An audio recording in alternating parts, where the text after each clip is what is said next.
আচ্ছা, তৃণমূলের গুন্ডা বাহিনী ওসিকে উদ্ধার করার তো প্রয়োজন নেই, গুন্ডা বাহিনীকে পাহারা দেয় পুলিশ, তাই গুন্ডা বাহিনী পুলিশকে রক্ষা করবেন, এ আর এমন কি ব্যাপার আছে? একে অপরের পরিপূরক।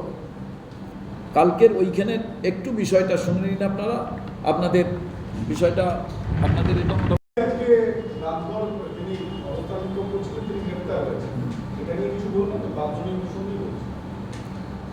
কেন্দ্রীয় সরকার, তারা কেন্দ্রে বসে আছেন কি করতে? বিরোধী দলনেতা আছেন কি করতে? পাড়ায় পাড়ায় মিটিং করার জন্য?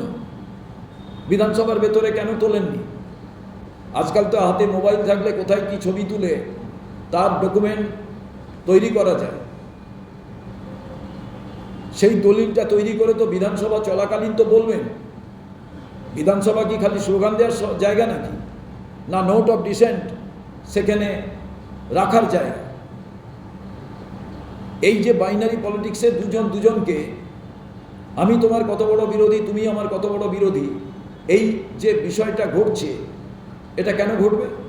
কংগ্রেসের তো বিধানসভায় কোনো একজনও সদস্য নেই, এমএলএ নেই।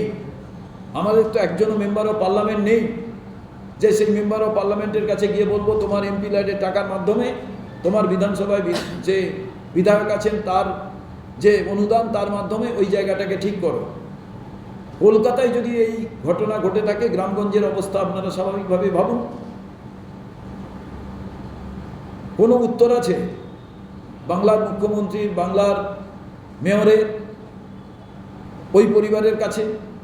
বিরোধী দলনেতার উত্তর আছে ওই পরিবারের কাছে? আজকে রূপা গাঙ্গুলি গিয়ে ওখানে অবস্থান করছে। ওনাদের বিধায়ক কতজন?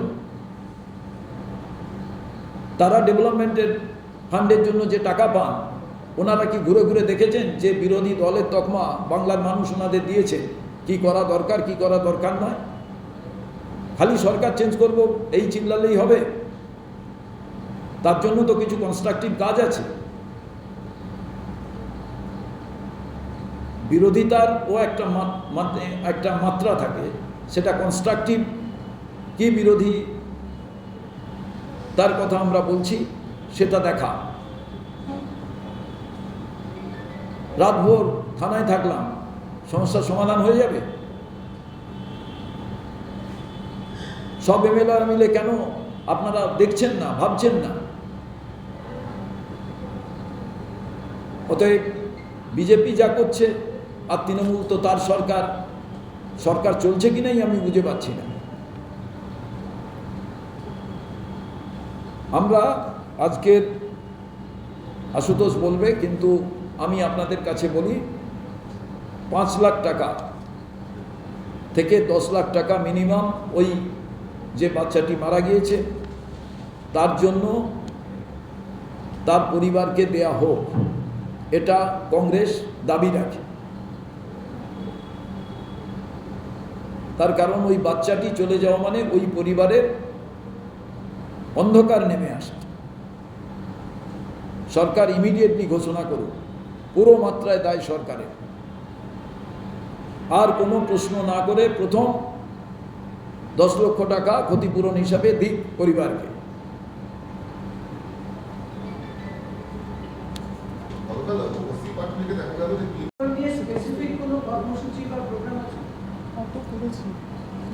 মহিলা কংগ্রেস তো করেছে, কিন্তু এই যে ইন্দিরা ফেলোশিপ, এরা ওই যে বললাম এদের রাজনৈতিক চিন্তাধারার জন্যই এই সংগঠনটা নয় শুধু, এটা সামাজিক। অনেক জায়গায় দেখবেন আমি কোনো একটি রাজনৈতিক দলকে সমর্থন করি, কিন্তু ওই রাজনৈতিক দলটির পতাকা নিয়ে যাওয়ার ক্ষেত্রে আমার অন্তরায় আছে।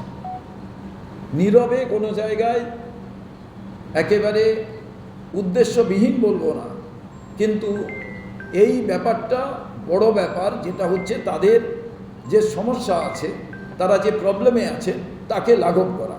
আর এই লাঘবটা যখন এই ইন্দিরা ফেলোশিপ করবে, অটোমেটিক্যালি যারা সমস্যা থেকে মুক্তি পাবেন তারা বুঝে যাবেন যে কাদের মধ্যে দিয়ে এই কাজটি হলো। তার কারণ সবসময় রাজনীতির পতাকা দিয়ে বা রাজনৈতিক রং নিয়ে অনেক মানুষ অনেক জিনিসকে গ্রহণ করতে পারেন না, তার কাছে কিছু বাধা বিঘ্ন এসে থাকে। তো সামাজিক সংগঠনের মতোই এই অর্গানাইজেশনটি আজকে পশ্চিমবাংলায় আত্মপ্রকাশ করলো, অনেক দিন আগেই করেছে সারা ভারতবর্ষ জুড়ে, কিন্তু এই আত্মপ্রকাশের মধ্যে দিয়ে আগামী দিনে আমি মনে করি যে যারা নিপীড়িত শোষিত সমাজের সেই মহিলারা, তারা আরেকটা প্ল্যাটফর্ম পেলেন। মহিলা কংগ্রেস তো আছে, রাস্তার উপরে স্লোগানে, মিছিলে, মিটিংয়ে, প্রত্যক্ষভাবে প্রতিবাদে, কিন্তু আমাদের এই অর্গানাইজেশন নীরবে কাজ করার, যেখানে নাম ধাম প্রচারের বিষয় নয়। আজকে আপনাদের সামনে এসছে, তার কারণ মানুষ যাতে আরও বেশি করে এই সংগঠনকে জানতে পারে। আর এই সংগঠনের মধ্যে দিয়ে এরা মানুষকে এটা বোঝাতে চাইবে যে আপনি যে ধর্মের, যে বর্ণের, যে সম্প্রদায়ের, যে রঙের, যে রাজনৈতিক চাদর আপনার গায়ে থাকুন না কেন, আপনারা যখন শোষিত হবেন তখন এই ইন্দিরা ফেলোশিপ, ইন্দিরা গান্ধীর নামে যে বিষয়টি, সেটা হচ্ছে যেখানেই অন্যায় সেখানেই নীরবে কাজ করা, আর কাজের মধ্যে দিয়েই নিশ্চিতভাবে যিনি ভিকটিম তিনি প্রতিবাদের ভাষা খুঁজে পাবেন।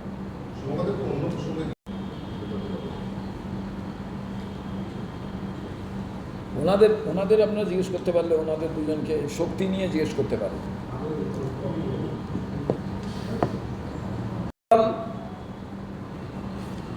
এই আমাদের আশুতোষকে একটু ডেকে পাঠান না। আচ্ছা, তারপরে আমি বলছি আমাদের একটাই বিষয়, ওই যে অ্যাক্সিডেন্টের যে বিষয়টা হয়েছিল, ওর থেকে আপনাদের কাছে আমি নেব। সেটা হচ্ছে কালকে যে বাচ্চা ছেলেটি মারা গেছে, আপনি ভাবুন যে কি ভয়ঙ্কর একটি বিষয়। পশ্চিমবাংলার রাস্তাঘাট এমন, এই একটা মৃত্যু কিন্তু নয়, অনেকগুলো অ্যাক্সিডেন্ট সংঘটিত হলো। কি করছে কর্পোরেশন, কি করছে পিডব্লিউডি ডিপার্টমেন্ট, কি করছে বাংলার সরকার? কি প্রশ্ন করব আমরা বিরোধী দল হিসেবে? আর যে বাড়ির ছেলেটি মারা গেল তারা কি বলবে বলুন তো আমাকে? যে কোনো বাড়ির ঠিক পুজোর আগে যদি এইভাবে সন্তান চলে যায়, তাহলে আগমনীর গান গেয়ে বা কী হবে, উৎসবেরই বা কী হবে? কারণটা কি? রাস্তা খারাপ। ছেলেটা যে রাস্তার উপর দিয়ে যাচ্ছিল তাই গাড়ি চাপা দিয়ে দিয়েছে, এরকম তো নয়। এর জন্য দায়ী কে? আমাকে বলুন তো, কলকাতা কর্পোরেশনের কোন কাউন্সিলর অর্থনৈতিক দিক থেকে খুব দুর্বল? অথচ তার এলাকায় কেউ দেখেন না, এক একটা পুকুর হয়েছে। এটা কি পঞ্চায়েত এরিয়া? কালকে আমাদের দলের প্রতিনিধি হিসেবে আমাদের রাজ্য কংগ্রেসের সাধারণ সম্পাদক আশুতোষ চ্যাটার্জি তিনি গেছিলেন, ওখানকার ব্লক সভাপতি গেছিলেন। আজকে ছেলেটির বাড়ি যেখানে, সেটি দক্ষিণ চব্বিশ পরগনার একটি জেলা, আবার দক্ষিণ চব্বিশ পরগনার আরেকটি জেলায় যেখানে 113 নম্বর ওয়ার্ডে এই অ্যাক্সিডেন্টটি হয়েছে। দুই সভাপতি কথা বলেছেন, তাদের বাড়িতে হয়তো কাল আমি যাব। কিন্তু আমি একটা জিনিস বুঝতে পারছি না, যে সরকারের এই উদাসীনতার ফসল হিসেবে যদি এই রকম বাচ্চা বাচ্চা ছেলেরা মৃত্যুর কোলে ঢলে পড়ে, তাহলে জনদরদি সরকার, এই সংজ্ঞাটা কি আজকে পশ্চিমবাংলায় বলা যায়? এই প্রশ্নটা আমি পিডব্লিউডি মিনিস্টার হয় আশুতোষ, কালকে আপনাদের কাছে বলছিলাম আশুতোষ চ্যাটার্জি গেছেন, আমি বলবো ওকে, ও একটু ডিটেলস বলবে। কিন্তু ভয়ঙ্কর বিষয়, মানে আপনি ওখানে যদি গর্তগুলোকে দেখেন, ওখান থেকে আমাদের ব্লক সভাপতি এবং আশুতোষ সমস্ত ছবি তুলে আমাকে পাঠিয়েছিল। আপনি বিশ্বাস করতে পারবেন না, ওটা রাস্তা না পুকুর বোঝা যাবে না।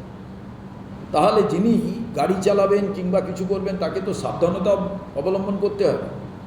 মূল কথা, ওখানকার কর্পোরেশনের যিনি কাউন্সিলর আছেন, মেয়র আছেন কলকাতা কর্পোরেশনে, আচ্ছা পুজোতে এত টাকা দেওয়া হচ্ছে, সেই টাকার একটা অংশ কি এই রাস্তার জাস্ট টেম্পোরারি মেরামতের জন্য ব্যয় করা যায় না? তাহলে তো এই বাচ্চা ছেলেটাকে অকালে চলে যেতে হতো না। কি ভয়ঙ্কর ভাবুন, ক্লাস 9-এর ছেলে বাবা মা কোথায় দাঁড়াবে আগামী ভবিষ্যৎ। একের পর এক যাচ্ছে, পুজোর উদ্বোধন হচ্ছে, আমরা মেতে গেছি।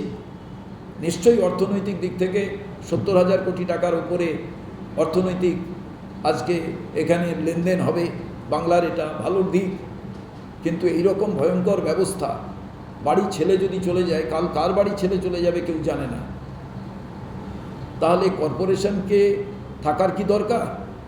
তাহলে সরকার থাকার কি দরকার? সরকারের বিভিন্ন ডিপার্টমেন্ট থাকার কি দরকার? আমাদের এই প্রশ্নটা সবথেকে বড় প্রশ্ন। এর জন্য মুখ্যমন্ত্রী কার কাছে কৈফিয়ত চাইবে? মেয়র কার কাছে কৈফিয়ত চাইবে? আমি আশুতোষকে ওর ব্রিফ একটু করতে বলবো, ও আপনাদের কাছে বলবে।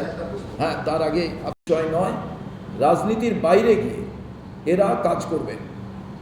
যে রাজনীতির বাইরে যেমন অন্য রাজনৈতিক দলের লোক, তিনিও যখন অত্যাচারিত হন তখন মহিলা কংগ্রেসের মহিলা সংগঠনের প্রতিনিধি হিসাবে আওয়াজ তোলেন, প্রতিবাদ করেন, কিন্তু নীরবে সেই মানুষটির কাছে পৌঁছলেও দেখা যায় মহিলা কংগ্রেস হলে একটা আইডেন্টিফিকেশন দেখা যায় যে মহিলা কংগ্রেস ওখানে গেছে, তার মানে কংগ্রেসের একটি শাখা সংগঠন, উনি সংগঠন কংগ্রেসের করেন।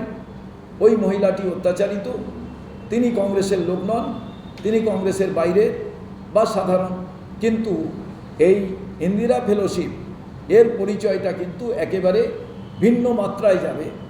সমাজের যে সম্প্রদায়ের মানুষ হন না কেন, যে রঙের বা যে ফ্ল্যাগের মানুষ হন না কেন, এরা তাদের জন্য তাদের কর্মপদ্ধতি সব একই রকম থাকবে।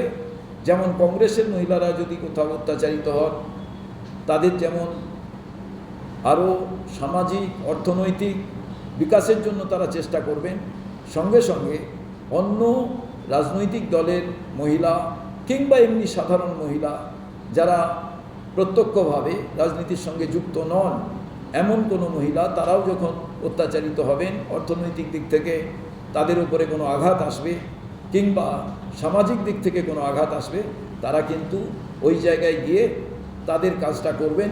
ইতিমধ্যেই আমার এই প্রেস কনফারেন্সে আসার আগে আমাদের দুই নেত্রী তারা কিন্তু আপনাদের কাছে বিশদভাবে এর অবজেক্ট কি, কেন এটা মানুষের মধ্যে নতুনভাবে এর আজকে পথ চলা শুরু, সবই সবিস্তারে ব্যাখ্যা করেছেন।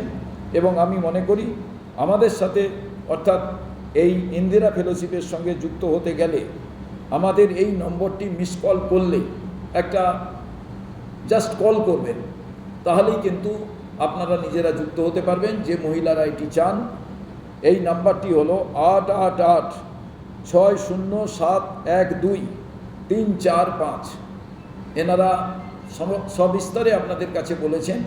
কিন্তু এই মিস কল এর মধ্যে দিয়ে আপনি যে আপনার নামকে নথিভুক্ত করতে পারেন, এইটা ওনারা তখন মনে হয় বলেননি।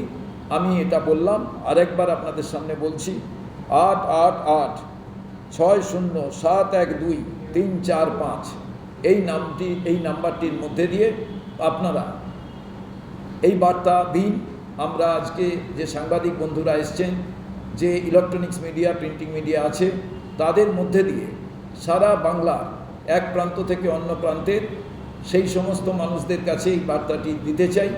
যদি আপনারা কোথাও সমাজের যে কোনো জায়গায় আপনাদের প্রয়োজন হবে, আপনারা ইন্দিরা ফেলোশিপের সঙ্গে যুক্ত হন এবং নিশ্চিতভাবে আপনারা আপনাদের এক বন্ধু হিসাবে এই অর্গানাইজেশনকে আপনাদের সঙ্গে পাবেন, এইটুকু আমি আজকে এখানে সুনিশ্চিত করতে পারি।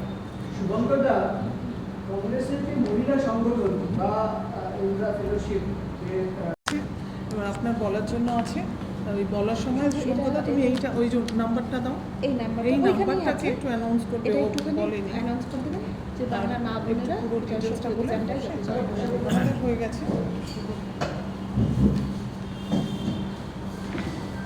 এটার নাম কি? শক্তি অভিযান, ইন্দিরা ফেলোশিপ, ফেলোশিপ। হ্যাঁ, ফেলোশিপ ইন্দিরা ফেলোশিপ।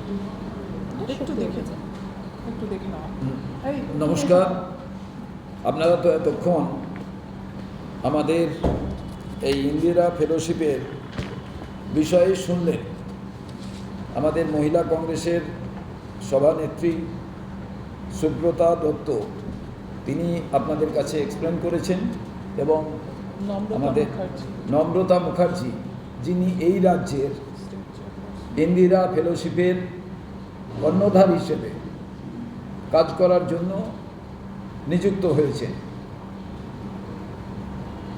আমাদের একগুচ্ছ প্রোগ্রাম, আপনারা নিশ্চয়ই প্রশ্ন করতে পারেন, রাজ্যের মহিলা কংগ্রেস আছে মহিলাদের ভালো মন্দ সুখ দুঃখ দেখার জন্য, তাহলে ইন্দিরা ফেলোশিপ কেন?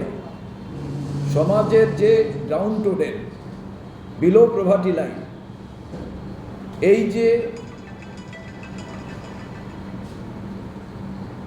এই যে সংখ্যক মহিলারা যারা বস্তিতে থাকেন, যারা গ্রামে থাকেন, যারা সমাজের সেই আলোটা তারা গ্রহণ করতে পারেন না, সেই মহিলাদের আরও বেশিভাবে যাতে সমাজের মূল স্রোতের সঙ্গে নিয়ে আসা যায়, তার জন্যই কিন্তু এইটি রাহুল গান্ধী তিনি শুরু করেছেন।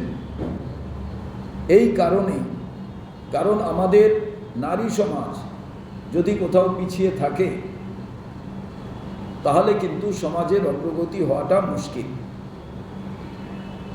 এবং আমাদের যিনি এই রাজ্যের কর্ণধার এই ইন্দিরা ফেলোশিপের, তার একেবারে গ্রাসরুট পর্যন্ত তিনি প্রত্যেকটি জায়গায় সেই মহিলাদের সঙ্গে কথা বলবেন।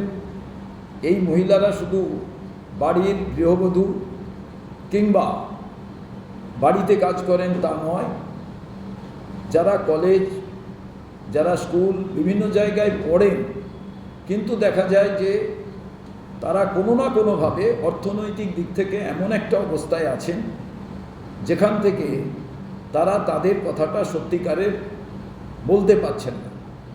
তাই আমার মনে হয় পশ্চিমবঙ্গের একটা নতুন দিক উন্মোচন হলো, যার মধ্যে দিয়ে মহিলা কংগ্রেস এবং ইন্দিরা ফেলোশিপ এরা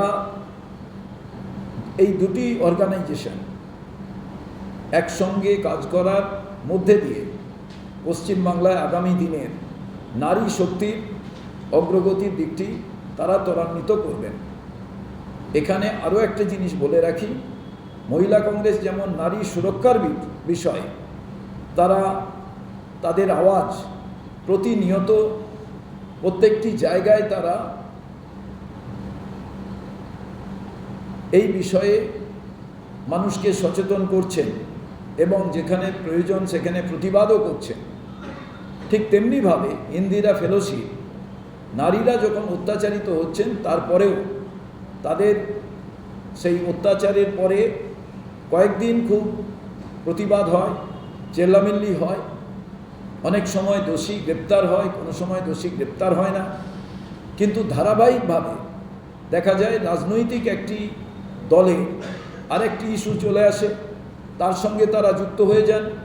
ধারাবাহিকতা এই আরজি করের বিষয় ছাড়া আমরা সঠিকভাবে কোনো জায়গায় দেখতে পাইনি। এখানে মহিলা কংগ্রেসের কাছে অনেক রকম দাবি দাওয়া চলে আসে, তো স্বাভাবিক কারণে যখন মহিলাদের কোনো সমস্যা হয় সেই বিষয়টি ধামাচাপা পড়ে যায় আরেকটি কারণে, কারণ মহিলা সংগঠনটি এটা রাজনৈতিকভাবেও আরেকটি সংগঠন। কিন্তু এই ইন্দিরা ফেলোশিপ এরা সামাজিক দিকটি নারী সমাজের তুলে ধরার দিকে নজর দেবেন। উপস্থিত প্রদেশ কংগ্রেস সভাপতি শুভঙ্কর সরকার, মহিলা কংগ্রেসের সভানেত্রী রাজ্যের সুব্রতা দত্ত এবং নম্রতা মুখার্জি। বাঁশদ্রোণী সম্পর্কে বলতে বলা হয়েছে। বাঁশদ্রোণী আমরা প্রথমে যখন সেখানে পৌঁছলাম, বাঁশদ্রোণী পশ্চিমবঙ্গের ভেতরে কিনা ভারতবর্ষের ভেতরে কিনা এটাই একটা প্রশ্নচিহ্ন। তার কারণ এই রাস্তার সমস্যা শুধু বাঁশদ্রোণী না, গোটা পশ্চিমবঙ্গের বিভিন্ন জায়গায় যদি আপনারা যান, আপনার প্রেস মিডিয়ার বন্ধুরা বিভিন্ন জায়গায় যান, সেখানে রাস্তার যা বেহাল অবস্থা হয়েছে তার একটা নগ্ন চিত্র ধরা পড়েছে বাঁশদ্রোণীতে। সেখানে আপনারা জানেন যে 9 বছরের সৌম্য টিউশন ক্লাস থেকে বেরোচ্ছে, পেলোডার জেসিবি তাকে যেভাবে, যে ড্রাইভার, যেটা শোনা গেছে মদ্যপ অবস্থায়, সে এখন অবধি ধরা পড়ে না। এটাও আশ্চর্যের বিষয়। প্রশাসন কি করছে আমাদের প্রশ্ন। তাকে মারা যেতে হলো। আজকে তার বাবা কষ্ট করে উপার্জিত অর্থে, সে ফল বিক্রেতা, আপনারা জানেন কি নির্মম অবস্থা। আমরা গতকাল সেই অ্যাক্সিডেন্ট স্পট, সেখানে আমরা যাই, এলাকার মানুষের সাথে আমরা কথা বলি। এলাকার মানুষ বিরক্ত শুধু নয়, ক্ষিপ্ত। তার কারণ 10 থেকে 11 বছর ধরে সেই রাস্তার কোনো মেরামত হয়নি। সেখানে যিনি কাউন্সিলর, তাকে দেখা পর্যন্ত যায়নি। সব থেকে দুর্ভাগ্যের বিষয় হলো, সেই এলাকায় আগেও এরকম অ্যাক্সিডেন্ট ঘটেছে। কখনো টোটো উল্টে যায়, কখনো অটো উল্টে যায়, কখনো সাইকেল উল্টে যায়, মোটর বাইক উল্টে যায়। এই হচ্ছে বাস্তব ভবিতব্য উন্নয়নে। তাই আমরা মনে করি প্রদেশ সভাপতি যেটা বলেছেন ক্ষতিপূরণের কথা, রাজ্য সরকার যারা দায়িত্বে আছেন রাস্তা মেরামতির, তাদেরকে দেখা যাচ্ছে না, প্রশাসনকে দেখা যাচ্ছে না। মাননীয় মুখ্যমন্ত্রী, তার কোনো বক্তব্য আমরা শুনতে পাচ্ছি না। মাননীয় মেয়র, তার কোনো বক্তব্য নেই। বক্তব্য যদি থেকে থাকে, গতকাল আমরা দেখেছি সেখানকার স্থানীয় একটি অংশের তৃণমূলের মাস্তান বাহিনীদের বক্তব্য, এবং মানুষ তার প্রতিবাদ করছেন। এবং প্রদেশ সভাপতির নেতৃত্বে আমরা আলোচনা ইতিমধ্যেই করছি সেখানে তার পরিবারের কাছে পৌঁছানোর। আমরা গতকাল তার মাস্টারমশাইয়ের সাথে কথা বলেছি এবং প্রদেশ সভাপতির সঙ্গে কথা বলে আমরা আইনি সহযোগিতার কথাও বলেছি, এবং আমরা পরিবারটির পাশে থাকব। এবং এই বেহাল রাস্তা, দুর্দশার চিত্র নিয়ে যে আন্দোলন প্রদেশ কংগ্রেস চালাচ্ছে, সেই আন্দোলন চলতে থাকবে। আমার নাম নম্রতা মুখার্জি, আমি একজন ইন্দিরা ফেলো। ইন্দিরা ফেলো 2023 সালের নভেম্বর মাসে প্রথম শুরু হয়। ওরিয়েন্টেশনটা এখানেই হয়েছিল, তখন থেকেই এখানে আমার যাতায়াত। তো যখন আমার বলা হলো যে আপনি একজন ইন্দিরা ফেলো হিসেবে মনোনীত হয়েছেন, তখন আমি খুব খুশি হয়ে কাজটা শুরু করি। এবং এই কাজটায় আমরা গিয়ে দেখি যে এটা শুধুমাত্র মহিলাদের রাজনৈতিক ক্ষেত্রে নয়, সামাজিক এবং অর্থনৈতিক ক্ষেত্রেও ভীষণভাবে প্রভাব ফেলেছে। এই প্রোগ্রামটি সেইভাবেই তৈরি যেখানে আমরা বলছি যে স্থানীয়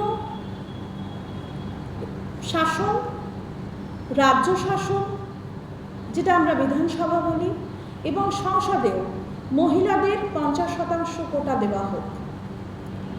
আমরা চাই মহিলাদের ক্ষমতায়ন, কারণ যে ঘর চালাতে পারে সে বাইরেটাও চালাতে পারে।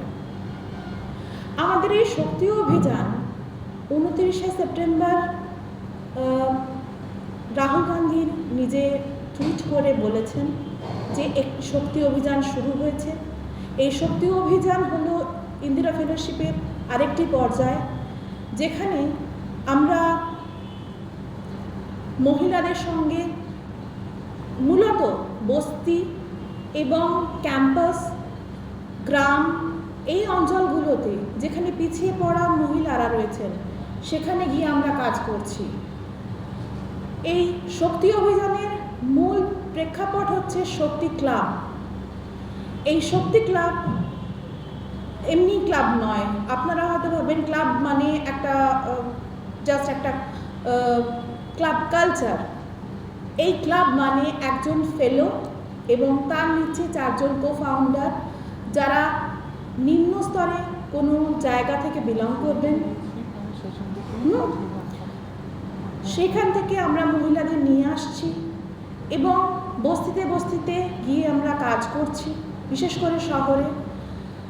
গ্রামের দিকেও আমরা যাচ্ছি, গিয়ে সেখানে আমরা দেখতে পাচ্ছি তাদের কি সমস্যা হচ্ছে, মহিলাদের কি সমস্যা হচ্ছে। তারা গার্হস্থ্য হিংসার শিকার। যেখানে এইরকম প্রবলেম দেখা দিচ্ছে সেখানেও আমরা আইনি পদক্ষেপ নিচ্ছি। যেখানে দেখা যাচ্ছে চাকরি পাওয়া যাচ্ছে না, এবং সর্বোচ্চ আপনাদের বলে রাখি যে এই যে চাকরির ক্ষেত্রে মহিলাদের সুরক্ষা, এটাও কিন্তু একটা ভয়ঙ্কর জায়গায় আমাদের পশ্চিমবঙ্গে এসে পৌঁছেছে। তো এইখানে আমি বলতে চাই যে মেয়েরা চাকরি করতে যাবে সেটাও রাজ্য সরকার স্থির করছে যে কতক্ষণ চাকরি করবে, কতটা চাকরি করবে, তার উপর ডিপেন্ড হচ্ছে। কেন তিনি একজন মহিলা হয়ে এটা বলতে পারেন না? আমরা এই শক্তি অভিযানের মধ্যে দিয়ে এটাই বলতে চাই, শক্তি অভিযান ক্ষমতায়নের জন্য, শক্তি অভিযান মেয়েদেরকে আরো আগে নিয়ে যাওয়ার জন্য। আধি আবাদি পুরা হক, মানে অর্ধেক জনগোষ্ঠী এবং সম্পূর্ণ প্রাপ্তি। ধন্যবাদ। ওইদিকে মুখ করো, ওটা স্ট্রেট ওইদিকে মুখ করো। হ্যাঁ, আসছে আসছে আসছে। এইটা সবাইকে একটু দিয়ে দাও, ওই প্রেসটা। স্টার্ট করি। ভারতবর্ষের রাজনৈতিক এবং সামাজিক প্রেক্ষাপটে আমরা সবসময় দেখতে পাই যে যেখানে আধি আবাদি অর্থাৎ 50% মহিলাদের স্থান, মহিলাদের ভাগিদারি, মহিলারা তার অংশীদার, কিন্তু তা সত্ত্বেও আমরা দেখেছি শুধুমাত্র রাজনৈতিক নয়, সামাজিক, এমনকি ঘরে নিজের সংসারেও অনেক সময় মহিলারা ভীষণভাবে লাঞ্ছিত, বঞ্চিত হয়ে থাকে।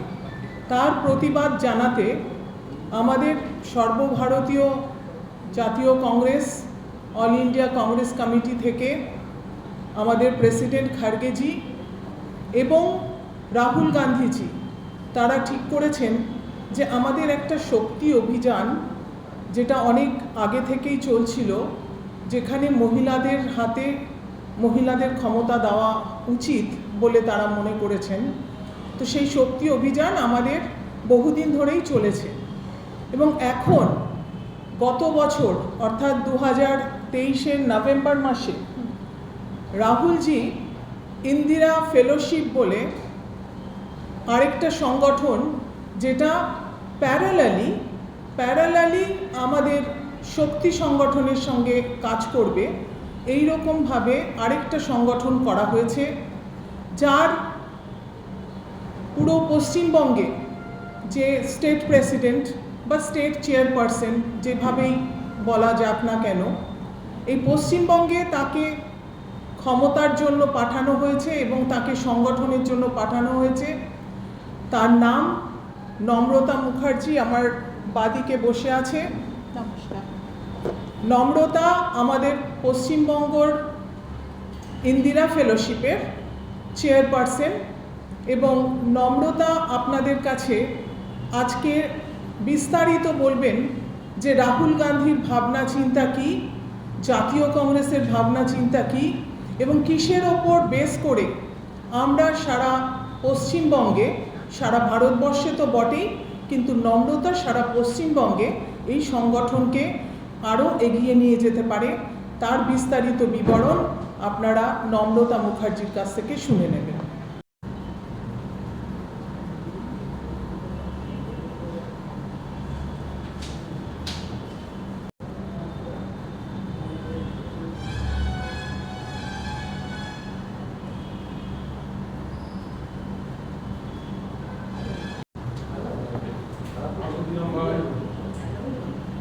ফোনগুলোকে না সাইলেন্ট করে দিই নাকি, ফোনগুলো বেজে উঠলেই মুশকিল হবে, ফোনগুলো একটু সাইলেন্ট করে দাও।